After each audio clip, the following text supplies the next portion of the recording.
going to go over how I use my ruler and placing it within this triangle in order to stitch this pretty little motif. Requires no marking, just using a ruler to get it done. I pulled up my threads at the center of my triangle and making sure it's in line with the point in the back. You can't see that because of the machine head, but it is lined up.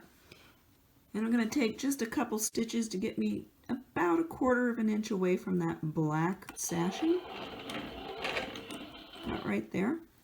And then I'm going to turn my ruler so that I have this edge of the ruler lined up in the corner. That gives me the angle that I want to go at. I'm going to stop 1/4 inch away from the seam. Turn my ruler. Stitch up. Do the same. Stop again. Total guesswork here as to where to stop. So I'm going to place my ruler on this side. You can't quite see it. I'm going to tilt my camera down a little bit here. There we go. My ruler's not quite touching, which means I haven't come down far enough.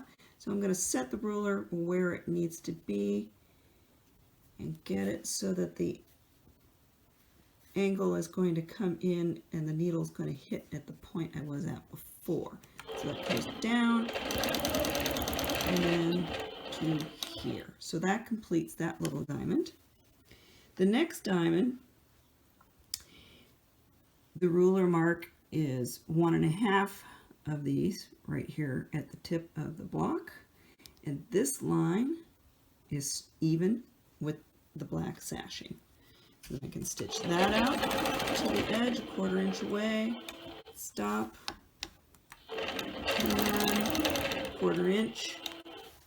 I can bring my ruler or my machine all the way over 1/4 inch to the other side. Go back up. Total guesswork again where to stop. And do some measurements.